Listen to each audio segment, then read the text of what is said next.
Okay my dear friends, chapter number 5 हमारा and होने को है। थ्योरेटिकल पोर्शन में हमने जो अभी तक जो देखा है उसमें से लास्ट जो हमारे 3 पॉइंट्स थे, डायमैग्नेटिज्म, पैरामैग्नेटिज्म एंड एक था फेरोमैग्नेटिज्म। तो अभी ये तीनों सब्सटेंस दैट मींस मैटर के जो 3 पार्ट्स पढ़े ना हम लोग, मैटर के 3 पार्ट्स लगाए। According to what? According to only one or two property, you can say orbital magnetic dipole moment. उसी के हिसाब से ये पार्ट है। अभी ये ऑर्बिटल मैग्नेटिक डाइपोल मोमेंट जो है उसी के साथ में डायमैग्नेटिज्म, पैरामैग्नेटिज्म एंड फेरोमैग्नेटिज्म। मैंने बोला था आपको, take one paper and divide into 3 parts. उसको 3 पार्ट में डिवाइड कर दो और 3 पार्ट में डिवाइड करने के बाद आपको सिमिलरिटी आएगी तो सिमिलरिटी, डिफरेंस आएगा तो डिफरेंस लिखना है ताकि 3 थियरी आपकी बहुत अच्छे से आप समझा सको उसको। आई बात समझ में? बहुत अच्छे से काम हो जाएगा ये वाला, राइट? आज एक और प्रॉपर्टी फेरोमैग्नेटिक के साथ में थोड़ी बहुत समझनी ये है कि once we increase the temperature of ferromagnetic substance then what happens. जैसे जैसे टेम्परेचर बढ़ाते जाएंगे ना फेरोमैग्नेटिक सब्सटेंस का, तो क्या होगा बच्चों? So as we increase the temperature of the ferromagnetic substance then what happen? So the thing is that it loses property of the ferromagnetism and it convert into the paramagnetic substance. This temperature is called the critical temperature. अलग अलग metal के लिए अलग अलग critical temperature होता है। उसका एक टेबल आपकी टेक्स्ट बुक में दिया हुआ है, चेक कर लेना। ओके, सो ऐसा क्या होता है जो टेम्परेचर इंक्रीज करने से फेरो में से पैरा में हो जाता है? You know, in the case of ferromagnetism you have some domain structure. ऐसा डोमेन स्ट्रक्चर आपको पता है ना, ऐसे सब डोमेन्स बने हुए। All these domains are with the different sides and different shapes. ऐसा कुछ हो सकता है, right? हर एक के पास अलग अलग डाइपोल मोमेंट की डायरेक्शन होगी बच्चों। But what about the resultant magnetic dipole moment? तो इसका रिजल्टेंट मैग्नेटिक डाइपोल मोमेंट होगा 0। इसीलिए तो ये मैग्नेट नहीं बना अभी तक, right? Now as we increase the temperature of this one, और अगर इसका कन्वर्जन हो जाता मैग्नेट में, कैसे कन्वर्ट करेंगे पता है? अभी मैं इसके ऊपर मैग्नेटिक फील्ड लगा देता N2S वाला, तो ये सब डोमेन टूट फुट के फाइनल ये कंडीशन हमको अचीव हो जाए। This is the condition that we get. ये बन गया परमानेंट मैग्नेट, ये था फेरोमैग्नेटिज्म। अभी इसका टेम्परेचर इंक्रीज करो या इसका इंक्रीज करो, तो आपके पास जो मैग्नेट है ना, वो मैग्नेट अपनी प्रॉपर्टी खो देगा। और जो टेम्परेचर पे वो कंप्लीटली अपनी प्रॉपर्टी मतलब भूल जाएगा, कौन सी वाली? मैग्नेटिज्म वाली। कौन सी वाली? डोमेन वाली। Then it is converting into the paramagnetic substance and this temperature is called the critical temperature. ये सिर्फ और सिर्फ फेरो में ही मिलता है, पैरा में, डाया में ऐसा नहीं होता है। हाँ, उसकी प्रॉपर्टी थोड़ी बहुत चेंज होगी, लेकिन कन्वर्जन एक में से दूसरे में नहीं हो सकता है। अगर आपके पास छोटा वाला मैग्नेट है, आप उसको गर्म करोगे तो उसका मैग्नेटिज्म कम हो जाएगा, ये चेक कर सकते हैं। अभी ये कन्वर्जन हो गया पैरा में, तो पैरा में कन्वर्ट होने से क्या होता है? सब रैंडमाइज हो जाएगा, और वो टाइम के ऊपर ससेप्टिबिलिटी का फॉर्मूला क्या मिलता है? So this susceptibility is proportional to, or you can say directly लिखना है, तो it is equal to C upon T minus TC. What is this TC? Here T is greater than TC. मतलब critical temperature से ज्यादा temperature, मतलब ferromagnetism है ही नहीं अभी उसके पास। This is the condition of the paramagnetism. और ये पैरामैग्नेटिज्म में टेम्परेचर तो ज्यादा ही होना चाहिए क्रिटिकल से। सो ये कंडीशन मिलती है कौन से कंडीशन के लिए? सॉरी, कौन से ऑब्जेक्ट के लिए? तो कोई भी ऑब्जेक्ट जो फेरा में से पैरा में कन्वर्ट हो जाएगा, और ये उसकी susceptibility. So this is all about the conversion of ferromagnetic substance to the paramagnetic substance in what? In क्या होता है? in का मतलब, so in the case of the temperature gets increased, temperature increase करते हो ना तब जाके ये आपको मिलता है। करेक्ट? आई बात समझ? बस ये हो गया हमारा एक छोटा वाला टॉपिक। अभी यहीं से हम लोग आगे बढ़ते हैं।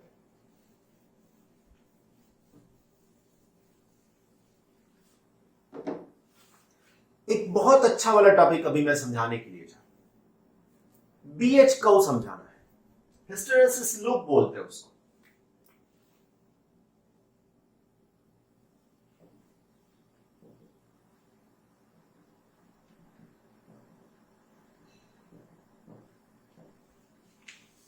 कई बार इसके ऊपर से जेडबल नीट लेवल के क्वेश्चंस भी पूछे गए। सबसे पहले मेरे पास एक सॉलिनॉइड है, like this is one solenoid.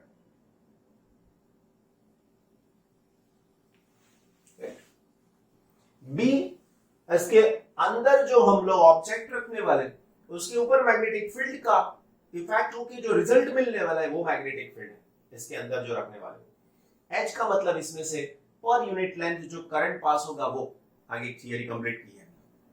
Now we are placing one substance which is ferromagnetic one और मैटर, फेरोमैग्नेटिक मैटर इसके अंदर रख देते हैं लाइक दिस। ये अभी ये फेरोमैग्नेटिक हमने इसके अंदर रख दिया है तो क्या होगा, मैं पूरा डिटेल समझा रहा हूं। Presently no current flowing through it, इसमें से अभी कोई करंट फ्लो नहीं होता है। If no current is flowing through it then what can I say, कोई करंट फ्लो ही नहीं होता है तो क्या बोल सकता हूं मैं? सो इसमें से करंट जाएगा नहीं, इसमें से करंट आएगा नहीं। So what is the situation? So the situation is, you can say that the object is like this, you can say the matter is like this, एक छोटा सा पीस उसका कंसीडर करते से अंदर से। so this is the structure, simple structure you can say that of the domain structure, right? so इसकी dipole moment ये, इसकी डाइपोल मोमेंट ये, इसका ये, यहां पर यहां पर यहां पर यहां पर यहां पर ऐसा डाइपोल मोमेंट होगा। And you can say that the resultant magnetic dipole moment M is 0 as well as the magnetic field is 0। इसके अंदर कुछ नहीं। Now, अभी इसके ऊपर मैं बाहर से मैग्नेटिक फील्ड अप्लाई करने वाला हूं ऐसा इसके ऊपर। सो जैसे जैसे इसमें से होने वाला करंट पास हो रहा है ना, जो करंट वो इंक्रीज हो रहा है। So as the current get increased, the magnetic field is also increased. This is the external magnetic field due to this windings. As this field is increasing, the dipole will try to orient themselves in one direction. एक direction में ये सब Orient होने का try करेंगे और एक situation ऐसी मिलेगी बच्चों जिसमें ये जो डोमेन के पास वाली डाइपोल है वो थोड़ा जल्दी ओरिएंट हो जाएगी, बाकी सब तोड़ फोड़ के लास्ट सिचुएशन ये मिल जाएगी यहां पर, लास्ट सिचुएशन ये मिल जाएगी फाइनली हमको कि यहां पर सब डाइपोल्स अपने आप को एक ही डायरेक्शन में अलाइन करके रख देंगे, सब dipoles, right? And in this condition magnetic dipole moment zero नहीं होगा इसका, and also the B is not equal to 0 or B is there, B is equal to B, ऐसा कुछ नहीं। ये एक्सटर्नल फील्ड की बात हो रही है, साथ में इंटरनल फील्ड। अगर मैं ग्राफ के साथ में जाऊं बच्चों तो ग्राफ की सिचुएशन यहां से स्टार्ट होके आपको ऐसा कुछ मिलेगा। the graph is like this, so this OA curve is just representing this situation to this situation. This is called the saturation magnetization, मतलब सभी डाइपोल्स एक डायरेक्शन में अलाइन हो गई। Now after that, if I decrease the current flowing through this one, इसमें से पास होने वाला करंट मैं धीरे धीरे धीरे डिक्रीज कर रहा हूं, and at one stage the current becomes 0. At one stage current is 0. Current 0 होगा तो ये वाला मैग्नेटिक फील्ड नहीं दिखा सकता। If the current is 0, then you say that the magnetic field, this one is external magnetic field, बताया मैंने पहली बार भी। So external magnetic field becomes zero, लेकिन फिर भी मैं बोल रहा हूं समझ लेना, फिर भी इसमें ऐसी कंडीशन आपको मिल रही है बच्चों कि शायद इसके अंदर ऐसा कुछ स्ट्रक्चर मिल जाए। So here the resultant magnetic dipole is not equal to zero. साथ में इसके अंदर मिलने वाला जो फील्ड है ना B dash is also not equal to zero. इसमें भी फील्ड की वैल्यू जीरो नहीं है। वेक्टर नहीं लिखोगे तो भी कोई फर्क नहीं पड़ने वाला बच्चों हमारे पास, यहां पे भी वेक्टर साइन की कोई जरूरत नहीं। आगे, the field is not zero inside it, मतलब इसके अंदर कुछ रह गया, और जो रह गया ना वही मैग्नेटिक फील्ड रह गया। तो क्या बोलते हैं हम लोग इसको? So here the graph is like this, this is the A B situation, A to B situation। आई बात समझ में? This is A to B situation, और ये A to B सिचुएशन जो अभी हमको मिली यहां पर, तो ये OB जितना मैग्नेटिक फील्ड इसके अंदर रह गया, O to B जितना मैग्नेटिक फील्ड इसके अंदर रह गया, और जो मैग्नेटिक फील्ड रह गया उसको नाम दिया है retentivity. This OB is called retentivity। कोई पूछे retentivity क्या है? Once we apply the magnetic field on the ferromagnetic substance, after getting the saturation magnetization, again if the current is zero through the solenoid windings, still some magnetic field is remain inside the substance, and it is called the retentivity। समझ में नहीं आया? Pause करो, वापस जाओ, देख लो, एकदम से अल्टीमेट डेफिनेशन जैसा आपको मिल जाएगा। है नहीं डेफिनेशन, मिल जाएगा ऐसा बोल रहा ना। अभी मैं ये करंट की डायरेक्शन उल्टा कर देता हूं, I am changing the direction, ये डायरेक्शन में चेंज कर रहा हूं ऐसे। So the direction of the current gets oppose, मतलब अपोजिट डायरेक्शन में करंट ले लिया। सो ये अपोजिट डायरेक्शन का करंट जो है ना बच्चों वो ऐसे जाएगा, तो मैग्नेटिक फील्ड मुझे ऐसे मिलेगा।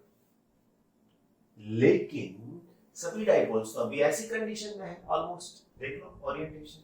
तो धीरे धीरे इसके अंदर इफेक्ट क्या होगी पता है बच्चों? तो पहले इफेक्ट मुझे ये वाली मिलेगी,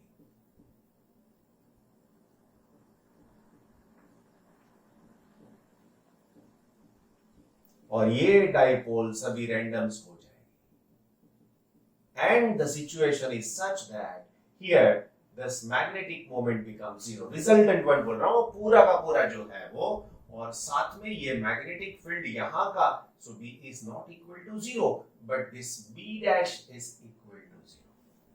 समझना है ध्यान से, ये डाइपोल मोमेंट इसका टोटल जीरो हो गया। External field is not zero, but it is in the opposite direction my dear, and the magnetic field in this substance from this one to this one becomes zero। This is the situation। तो ये situation के लिए अगर मैं graph draw करूं यहां पर, तो ऐसा हो सकता है। This is called the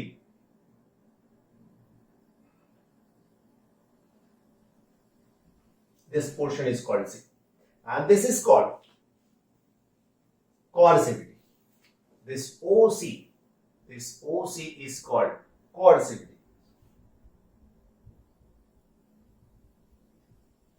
कोर्सिविटी, right?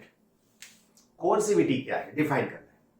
As we place the ferromagnetic substance in the presence of magnetic field after getting the saturation magnetization, and again if I make the substance or this ferromagnetic substance in such a situation that the resultant dipole moment or the resultant magnetic field inside it becomes zero, then this position is called the coercivity।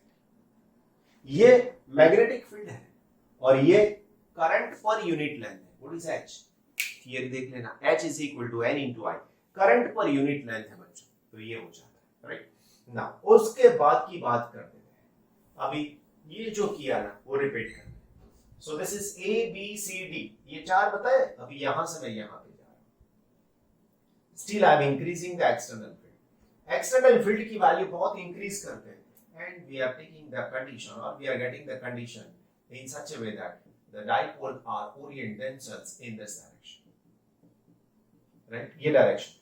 तो अभी मेरे पास यहां पर this m is not equal to 0, this b is equal to b, and here you can say that this b dash is also not equal to 0। जैसी ये condition थी वैसी ही ये कंडीशन मिली, लेकिन लेकिन लेकिन लेकिन जो सैचुरेशन था वो पहले से अपोजिट डायरेक्शन में हो गया बच्चों, तो ये कंडीशन आपको यहां से मिल सकती है। So this is a b c, you can say that this one is d। अभी इसमें से मैं धीरे धीरे धीरे धीरे और करंट को जीरो करने वाला हूं, ये वाला current. If the current gets zero then you are getting the condition like this, ये कंडीशन आपको मिलेगी, राइट। तो ये कंडीशन कौन सी कंडीशन बोलते हैं हम लोग, तो फिर से बता रहा हूं, ये कंडीशन ऐसी कंडीशन है कि जहां पर आपको टोटल मैग्नेटिक फील्ड अंदर कुछ ना कुछ रह जाता है बच्चों। So this situation is represented by this D। Now, इसके जैसा ही मैं यहां पे लिख सकता हूं, this B dash is not equal to 0, this M is not equal to 0, this B is equal to 0, मतलब no current is through this one, कोई करंट नहीं है, लेकिन फिर भी इसके अंदर थोड़ी बहुत मैग्नेटिज्म है, राइट। ना फिर से मैं मैग्नेटिक फील्ड अभी ये डायरेक्शन में लगा रहा हूं बच्चों, same situation. So what are we get, क्या मिलेगा मुझे, तो धीरे धीरे धीरे सभी डाइपोल्स यहां से फिर से ये वाली कंडीशन में आएगी, रैंडमाइज्ड कंडीशन। और ये रैंडमाइज्ड कंडीशन आपको ऐसे मिलेगी बच्चों कि जैसे अगेन उसका रिजल्टेंट मैग्नेटिक डाइपोल मोमेंट जो होगा ना वो जीरो हो जाएगा, right. So resultant magnetic dipole moment becomes zero, zero, then here this B is also zero, इसके साथ में जो मैग्नेटिक फील्ड है ना, but this B is not equal to 0। तो अगर मैं इसको ग्राफ में बताऊं ना बच्चों, तो ये हो जाएगा ये वाला graph. So this is F, right? And now the final one, my dear, जहां से जर्नी स्टार्ट की थी वहां पर हम लोग वापस आ गए। So अभी ये सिचुएशन ऐसी हो जाएगी, all the dipoles orient themselves in the original direction, जैसे ये वाली कंडीशन। तो मैं फिर से वो वहां पर पहुंचा दिया है। तो बच्चों ये क्लोज लूप बन गया, this is called the hysteresis law. आपने 11th स्टैंडर्ड में ये सब कहां पे सीखा था पता है? ये सब सीखा था आपने इलास्टिसिटी के अंदर, राइट। तो ये सिचुएशन जा रही है, यहां से ये नीचे, देन ये सिचुएशन जा रही है, राइट। इसके साथ में जुड़ी हुई 3-4 बातें अभी मैं डिस्कस कर रहा हूं जो हमारे टेक्स्ट बुक का पार्ट नहीं है, फिर भी आपकी नॉलेज के लिए और ऐसे क्वेश्चंस पूछे गए। So my what about the hysteresis law? This gives you the idea of the total loss of energy per unit volume. मतलब यहां से लेकर आप पूरी जर्नी कंप्लीट किए हो ना, तो इसमें बहुत सारे डाइपोल्स ने पहले इस तरफ, फिर इस तरफ, फिर इस तरफ, तो इसमें ओरिएंटेशन में थोड़ी बहुत एनर्जी used हो जाती है। So this represent the amount of loss of energy, right? There are two type of ferromagnetic substance. One is hard ferromagnetic and other one is the soft ferromagnetic substance. दोनों के लिए समझा रहा हूं। एक मार्क्स में कहीं ना कहीं पूछा जाता है एमसीक्यू लेवल पे। हार्ड फेरोमैग्नेटिक सब्सटेंस ऐसे सब्सटेंस है जिसमें से आप परमानेंट मैग्नेट बनाते हो, उसके लिए ये रिटेंटिविटी ज्यादा होती है, मतलब इसकी हिस्टैरिसीस लूप जो है ना वो ब्रॉडर होती है, एंड साथ में उसका example alnico is one type of alloys, सब मिक्स करके बनाते हैं ना, तो ऐसी सब एलिमेंट्स मतलब आयरन, कोबाल्ट, निकल, कॉपर, ये सब मिला के बनाया जाता है। Alnico is the you can say that matter in this one, this is the hard ferromagnetic। तीन बातें हुई। For hard ferromagnetic you can prepare the permanent magnet, the hysteresis loop becomes the broader one, and finally क्या होगा बताइए? तीसरा क्या था? क्या था तीसरा? भूल गए? चलो फिर से याद करो। सबसे पहले क्या था? इसकी हिस्टेरेसिस लूप बड़ी होगी, इसमें से क्या मिलने वाला है आपको? परमानेंट मैग्नेट मिलने वाला है। तीसरा क्या बोला था बताइए? इसकी रिटेंटिविटी ज्यादा होती है, वो बात थी। साथ में जिसकी रिटेंटिविटी ज्यादा होती है उसकी कॉर्सिविटी भी ज्यादा रहती है। अभी soft ferromagnetic, soft ferromagnetic substance are generally used in electromagnets. पहले बताया था मैंने, इलेक्ट्रोमैग्नेट्स कहां पर यूज होते पता है? इलेक्ट्रोमैग्नेट्स। एवरी स्पीकर सिस्टम, ये मेरे पास माइक है, अगर मैं खोल के दिखाऊं इसके अंदर, so there is a magnet in which, उसके अंदर से वाइंडिंग्स आते हैं और उसमें से पावर कनेक्टेड है। आई बात समझ? तो ऐसे पावर के साथ में जो बात होती है, वो करंट पास होने से उसकी मैग्नेटिज्म थोड़ी बहुत बढ़ जाती है, थोड़ी नहीं बहुत ज्यादा बढ़ जाती है। एग्जाम्पल भी आपको समझाया था, सम्स में है एग्जाम इलस्ट्रेशन के अंदर, चेक कर लेते हैं।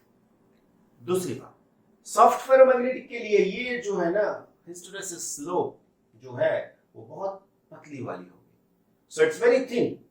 And finally soft iron is the example of it. Soft ferromagnetic का example ही soft iron है, right? So this is the main distinctions between this two. तो ये बात बनती है hysteresis slopes. Last point, last topic of this chapter अभी discuss कर लेते हैं, right?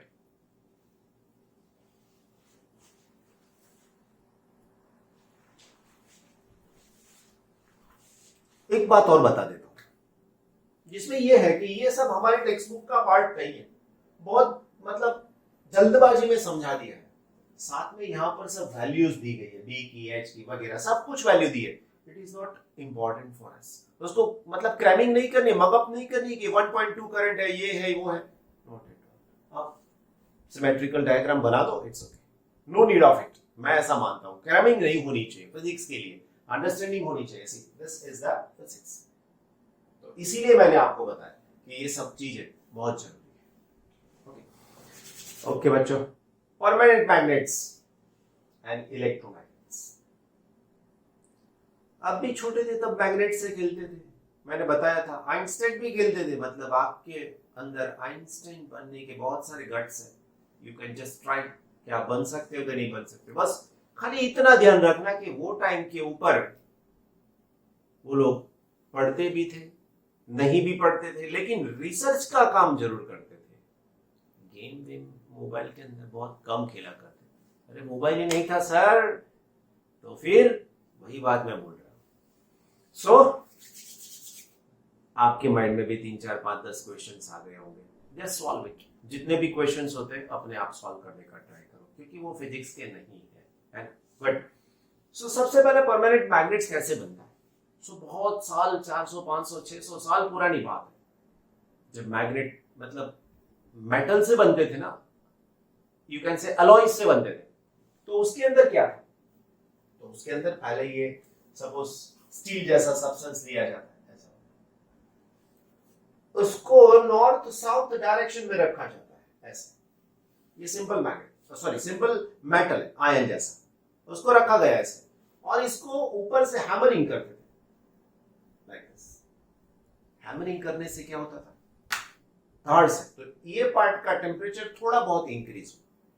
अभी डाइपोल डिस्टर्ब होगी, और ये डिस्टर्ब हुई डाइपोल्स अर्थ के मैग्नेटिक फील्ड की डायरेक्शन में अरेंज हो सकते। अभी अर्थ का खुद का मैग्नेटिक फील्ड 10⁻⁵ है ना, तो इसमें भी उससे कम ही आएगा, मतलब आएगा जरूर लेकिन कम आएगा। तो वो बहुत पुराना वे था। फिर धीरे धीरे लोगों को पता चला कि ये मैग्नेट है, अभी मैं इसको इसके साथ में रबिंग करवाऊंगा। This is the magnet and this is the simple iron. If I rub it like this then it will not create a magnet. देखना है, यहां से लेके गया फिर वापस आया, तो जो डाइपोल ऐसे ओरिएंट हुई है वो वापस आ गई। लेकिन करना कैसे आपको? यहां से ले जाओ, उठा, यहां से ले जाओ, उठा, यहां से ले जाओ, उठा। By this way you can do it, then it convert into the magnet. लेकिन फिर भी इसके जैसा तो वो स्ट्रॉन्ग नहीं होगा। ये सब पुरानी बातें हैं। नाउअडेज जब से सॉलिनॉइड समझ में आया, पब्लिक की समझ में, तो मैंने आपको बता दिया अभी कि अगर मुझे ये पार्ट को मैग्नेट बनाना है तो कुछ नहीं करना है, जस्ट इसको सॉलिनॉइड के अंदर रख दो, बस। Once you place in a solenoid, current pass कर दो इसके अंदर से, once you pass the current, प्यारे बच्चों, इसका कन्वर्जन हो जाएगा मैग्नेट में। अभी 1 घंटा, 2 घंटा, 5 घंटा, 10 दिन, 50 दिन, जैसा मैग्नेट बनाना है वैसे बना लो, वो हो जाएगा। So by this way you can convert this one into the magnet. तो ऐसे बनते हैं परमानेंट मैग्नेट। तो आप जब देखते हो ना, कोई फोटो फ्रेम छोटी वाली होती है, उसके पीछे मैग्नेट लगाया हुआ है, डोर के साथ में कई बार मैग्नेट्स होते हैं, कई बार कबोर्ड के डोर्स के अंदर की साइड के ऊपर भी मैग्नेट लगाए जाते हैं, अपने आप खुल ना जाए, खुला है तो बंद करने से मतलब जोर से खींचना पड़े तो वो खुला का खुला ना रह जाए, right. So all are magnet and this are the permanent magnets. तो ये हो गई परमानेंट मैग्नेट की बात। परमानेंट मैग्नेट में जो मेटल यूज करते वो कैसी होनी चाहिए, तो उसकी रिटेंटिविटी सबसे ज्यादा होनी चाहिए। ये है उसकी एग्जांपल्स बहुत सारे टेक्स्ट बुक के अंदर से आराम से पढ़ लो, तो वो सब एग्जांपल्स भी आपको पूछ सकते हैं।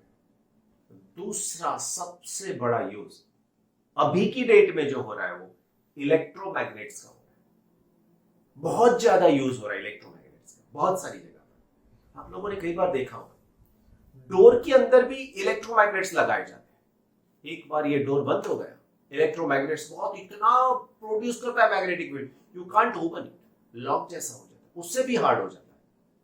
स्विच होती है, once you press the switch gets lock, वही स्विच फिर से दबाई तो वो करंट बंद हो गया, मैग्नेटिज्म खत्म, डोर इजीली ओपन कर सकते हो, राइट। ऐसा कई बार आप लोगों ने देखा होगा, हमारे इंडिया में तो ऐसा कम होता है, लेकिन फॉरेन कंट्रीज के अंदर जो कार्स पुरानी हो जाती है वो लोग स्क्रैप के अंदर डाल देते हैं। डिस्कवरी चैनल में आपने देखा कि मैग्नेट से ये कार का ऊपर का पोर्शन है, यहाँ पे मैग्नेट लगा दिया, कार पूरी लिफ्ट कर ली, यहाँ पे गई, अंदर से स्क्रैप पूरा का पूरा, राइट। तो ऐसे हैवियर एलिमेंट्स को उठाने के लिए थोड़ी बहुत तकलीफ होती है, तो वो जगह पर भी इलेक्ट्रोमैग्नेट्स यूज होते हैं। अभी उठा तो ली, ड्रॉप करनी है तो नीचे रख दी, लेकिन ये मैग्नेट छूटेगा कैसे इसके ऊपर से। सो करंट जिसके अंदर पास हो रहा है वो बंद हो जाएगा, करंट बंद हो जाएगा तो इसका मैग्नेटिज्म खत्म और वो हो जाएगा सिंपल। पहले भी बताया था मैंने, एवरी स्पीकर, मतलब जो आपके घर के अंदर साउंड सिस्टम है उसके अंदर स्पीकर है। ये भी बताया था कि आपके घर के अंदर कोई पुराना मोबाइल पड़ा हुआ है, निकालो उसको, उसके अंदर भी छोटा वाला बटन वाला एकदम से छोटा वाला स्पीकर होता है। कई बार मोबाइल हाथ से गिर जाता है, साउंड बंद हो जाता है, ऐसा आपको लग रहा है, क्यों? उसमें थोड़ा बहुत जो कांटेक्ट होता है ना वो छूट गया, मतलब स्पीकर पर उसको कुछ नहीं करना, जस्ट चिपकाना है। लेकिन वो हमारे बस की बात नहीं, उसके लिए मोबाइल रिपेयर करने के बाद पास जाना पड़ता है। उसने सीखा हुआ है, हमने नहीं सीखा, राइट। तो ऐसा कुछ हो जाता है प्यारे बच्चों। दूसरी बात कर लेते हैं कि ये सब जो अभी सीखा हम लोगों ने, समझाया, उसके अंदर जो इलेक्ट्रोमैग्नेट्स थे उसके अंदर एसी करंट पास होता है। एसी करंट पास हो रहा है मतलब कंटिन्यूअसली 1 2 3 4 5 ट्रांसफार्मर, जैसे हमारे घर के अंदर जो करंट आता है वहां पर डीपी लगी होती है बाहर सोसाइटी के बाहर, वो डीपी के अंदर भी ऐसे करंट, दैट मींस मेटल लगे। तो यहां पर वो डायनेमो स्ट्रक्चर, सॉरी वो डीपी ट्रांसफार्मर जो होता है उसके अंदर ऐसा सब्सटेंस यूज करना चाहिए जिसकी आप बोल सकते हो कि रेजिस्टिविटी ज्यादा होनी चाहिए, क्योंकि उसके अंदर एडी करंट ना हो। नेक्स्ट चैप्टर में आने वाला है। वो सिर्फ और सिर्फ ऐसी आपको सिचुएशन दे दे कि मैग्नेटिक फील्ड लाइन को अंदर से पास होने में वो हेल्प करे, और वो कर सकता है सॉफ्ट आयन। लेकिन सॉफ्ट आयन रखने से हमको नुकसान भी हो सकता है। कौन सा वाला मैंने बोला? The thing is that the eddy current gets produced inside it, and if the eddy current is produced, some amount of energy gets converted into the form of it, and this is the loss of energy. So ऐसा तो नहीं करेंगे हम लोग, तो next chapter में आएंगे तब समझाएंगे कि उसका भी ओवरकम कैसे कर सकते हैं। Finally electromagnets gets used in, you can say that, doorbell or every speaker system. Doorbell हम लोग बजाते हैं तो उसके अंदर भी इलेक्ट्रॉन, जहां कहीं भी इलेक्ट्रिसिटी से साउंड प्रोड्यूस होता है वहां पर इलेक्ट्रोमैग्नेट्स यूज होते हैं। सो this is all about the magnetism and matter. एक बहुत अच्छी बात आज आप लोगों ने सीखी है, जस्ट थिंक ऑफ इट। अभी भी इसके अंदर बहुत सारा रिसर्च आप कर सकते हैं। मेडिकल फील्ड में मैग्नेटिज्म से बहुत सारी फोटो निकाली जाती है, and they can use it. देखा होगा आप लोग, सिटी स्कैन मशीन, MRI, वो सब कहीं ना कहीं मैग्नेटिज्म का यूज होता है, वहां पर मेटल ले जाना पॉसिबल नहीं है, देख लेना, राइट। तो ये सब मेडिकल के साथ में भी जुड़ा हुआ है। इंजीनियरिंग तो पूरा इसके बेसिस के ऊपर काम करता है, लेकिन मेडिकल भी अभी उससे बहुत दूर नहीं है। Fine, so this is all about this chapter. काम करते रहिए, लेक्चर्स देखते रहिए। बहुत सारे बच्चे काम भी नहीं करते, भेजते भी नहीं है, so this is not good thing for you. आप काम करो, अच्छा काम करो, तभी आपका रिजल्ट आएगा। अदरवाइज ये साल आपके लिए थोड़ा तकलीफ वाला होने वाला है, ऐसा समझ लेना। मस्ती में गया तो रिजल्ट भी मस्ती में ही आने वाला है, और कभी भी बोर्ड की एग्जाम कैंसिल नहीं होती है भाई, देख लेना, वो लेनी ही पड़ती है, isn't it?